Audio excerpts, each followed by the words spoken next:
Very very good morning friends. আমি পবিত্র দাস। আমি চলে এসেছি আজকে সম্পূর্ণ একটি নতুন ভিডিও নিয়ে। আমি সাধারণত শ্রিম্প কালচার রিলেটেড প্রবলেম এবং এই প্রবলেমের প্রপার সলিউশন নিয়ে ভিডিও আপলোড করে থাকি। আমার ভিডিওগুলো দেখে বহু চাষি বন্ধুগণ আমার সাথে সরাসরি কন্ট্যাক্ট করে বলেছিলেন যে আমি যেন আরএমএস নিয়ে একটা ভিডিও আপলোড করে থাকি।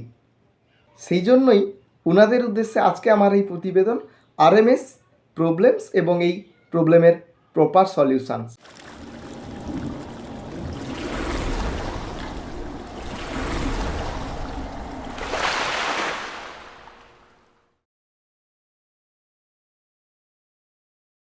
বর্তমান দিনে চিংড়ি চাষের ক্ষেত্রে আরএমএসের প্রকোপ ক্রমাগত বেড়েই চলেছে। এর ফলে বহু প্রজেক্ট কিন্তু ক্রমাগত নষ্ট হয়ে চলেছে এবং বর্তমান থেকে ভবিষ্যতে কালচার যতই এগিয়ে চলেছে রোগের প্রকোপ ক্রমবর্ধমান হারে বৃদ্ধি পেয়েছে এবং এই রোগের কারণে আমার বহু চাষি বন্ধুগণ লসগ্রস্ত হচ্ছেন বারে বারেই। এই রোগের সায়েন্টিফিক ফুল ফর্ম হচ্ছে রানিং মোর্টালিটি সিনড্রোম, আমরা শর্ট ফর্মে যেটাকে জেনে থাকি আরএমএস নামে। সাধারণত দেখে থাকি যে আমরা সুস্থ স্বাভাবিকভাবে কালচার করেই চলেছি, কিন্তু হঠাৎ করে দেখা যায় পুকুরের বিক্ষিপ্ত জায়গাতে দু একটি চিংড়ি লাল হয়ে ভেসে আছে।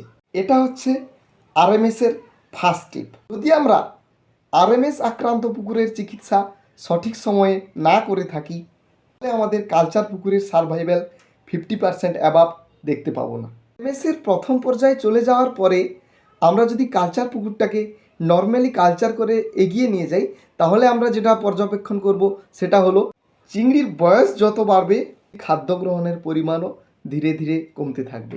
সারা পুকুরের বটম লেভেলে অর্থাৎ নিচের দিকটাতে উক্ত জায়গায় অসংখ্য গর্ত দেখা যাবে এবং এই বেশিরভাগ গর্তগুলোতেই দু একটা করে চিংড়ি মরে পড়ে থাকবে। কালচারের দিন যতই এগোবে কালচার পুকুরে গর্তের পরিমাণ ততই বাড়বে এবং এই গর্তের মধ্যে থাকা মৃত মাছের পরিমাণও সংখ্যায় বাড়তে থাকবে। আমরা খুব ভালো করেই জানি যে ভেনামি চিংড়ি মৃত পচা রাবিশ খেতে খুব পছন্দ করে। যে সমস্ত চিংড়িগুলো মরে গর্তের মধ্যে পড়ে আছে তারা অলরেডি আরএমএস আক্রান্ত এবং ভালো চিংড়িগুলো ওইসব মাছের হাত, পা, লেজ কিংবা চোখ কেটে খাওয়ার জন্য ওরাও আরএমএস আক্রান্ত হয়ে ওই গর্তে পড়ে মারা যাবে। গুরুত্বপূর্ণ ম্যাটার হচ্ছে ওই গর্তগুলোতে নাইট্রেট বহুল পরিমাণে লোড থাকবে, আর এই অত্যাধিক নাইট্রেট চলে এলে আমরা কোনোভাবেই এই নাইট্রেট কন্ট্রোল করতে পারি না। তো বন্ধুরা, আমি প্রথমে আলোচনা করব যে আরএমএস আমাদের পুকুরে কেন আসে, অর্থাৎ আরএমএস আসার মূল কারণগুলো কী কী, এবং বিস্তারিতভাবে আমি এগুলো নিয়ে আলোচনা করব। আরএমএসের কারণগুলি নিয়ে বিস্তারিতভাবে আলোচনা করার পরে আমি প্রপার সলিউশন নিয়ে আলোচনা করব, অর্থাৎ আপনারা আরএমএস ঠেকাতে কী কী পরিচর্যা করবেন তা নিয়েই আমি আলোচনা করব। তো স্কিপ না করে পুরো ভিডিওটি দেখতে থাকুন, ভিডিওটি খুবই ইম্পর্ট্যান্ট হতে চলেছে। নাম্বার 1, ওয়েদার চেঞ্জ অর্থাৎ আবহাওয়ার পরিবর্তন। নাম্বার 2, লং ডিওসি অর্থাৎ চিংড়ির অতি বয়স। নাম্বার 3, হাই ডেন্সিটি অর্থাৎ অতি ঘনত্বযুক্ত কালচার। নাম্বার 4, মল্টিং প্রবলেম অর্থাৎ টাইম টু টাইম মল্টিং না হওয়া। নাম্বার 5, টক্সিক গ্যাসেস প্রবলেম অর্থাৎ কালচার পুকুরে বিভিন্ন প্রকার টক্সিক গ্যাসের আবির্ভাব। নাম্বার 6, হোয়াইট মাসেল অর্থাৎ চিংড়ির muscle problem. Number 7, virus problem অর্থাৎ আমাদের কালচার পুকুরে ভাইরাসের আগমন। Number 8, crisis of water probiotic অর্থাৎ আমরা যে কালচার পুকুরটি কালচার করে চলেছি ওই পুকুরের জল প্রোবায়োটিকের ঘাটতি।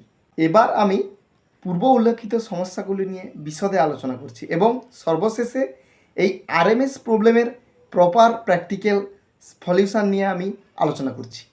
প্রথমত আসা যাক ওয়েদার চেঞ্জ নিয়ে বিশদে, অর্থাৎ আমরা তো জানি খুব ভালো করেই যে ভেনামি চিংড়ি এক প্রকার চিংড়ি যেটা গ্রীষ্মকালীন খুব ভালোভাবে কালচারটি করা যায়, অর্থাৎ আমরা যে সাপ্লিমেন্টগুলো দিয়ে থাকি বিশেষ করে water probiotic, sanitizer, gas powder etc আমরা কিন্তু গ্রীষ্মকালীন টাইমে এটা খুব ভালোভাবে অ্যাপ্লাই করতে পারি।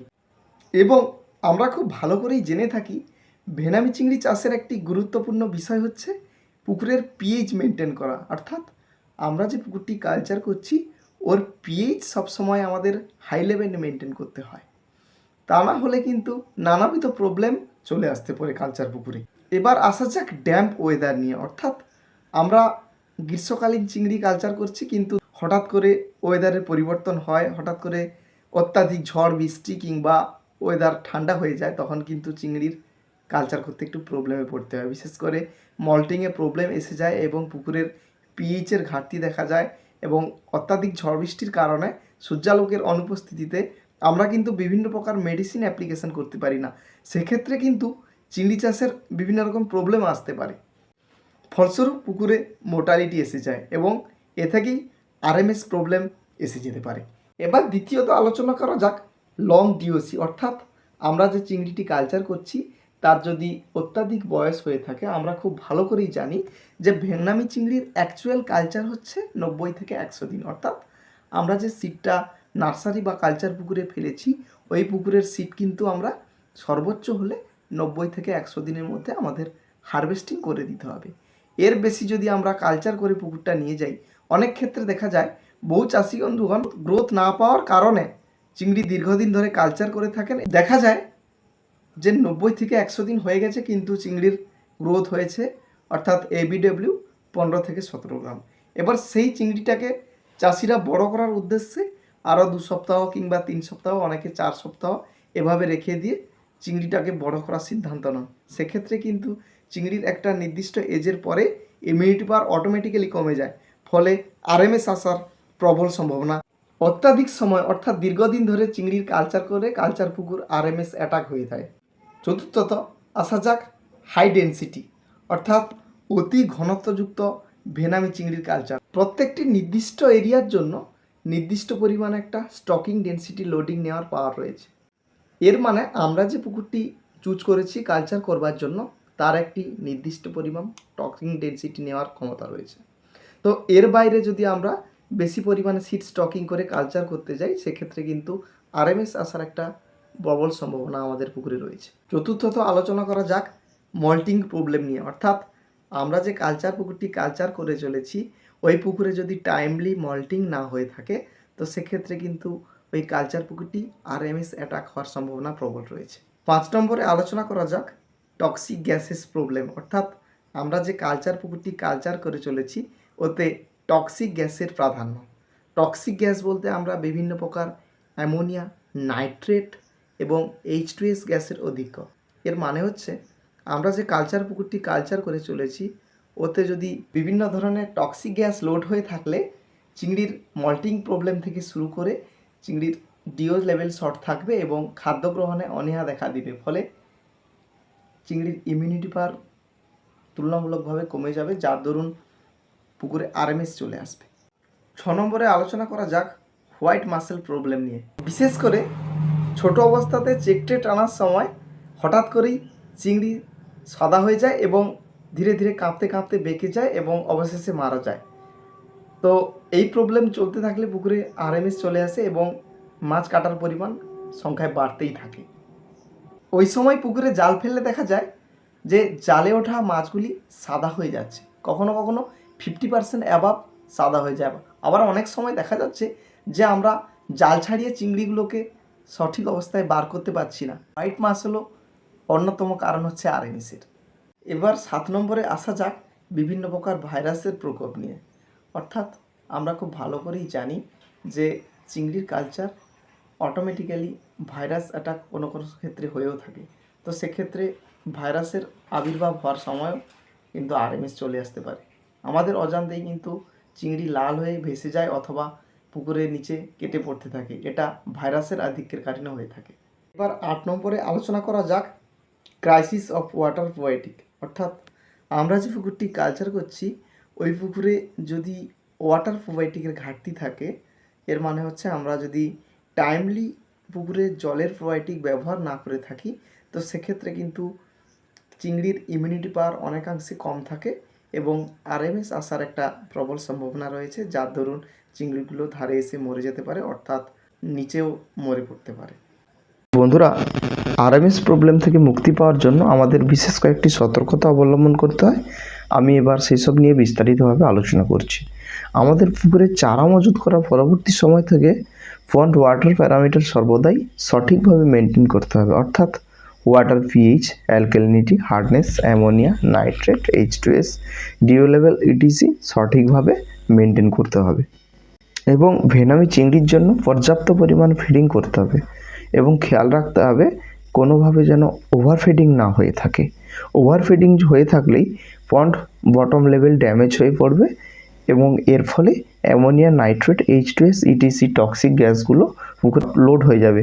এর কারণে পুকুরে নানাবিধ প্রবলেম এসে পড়বে। তাই এই বিষয়টি বিশেষভাবে নজরে রাখতে হবে এবং টাইমলি সয়েল প্রোবায়োটিকের ব্যবহার করতে হবে। এর ফলে পুকুরে মাটির গুণাগুণ বৃদ্ধি পাবে এবং মাটির বেনিফিশিয়াল ব্যাকটেরিয়াগুলো বাড়তে থাকবে।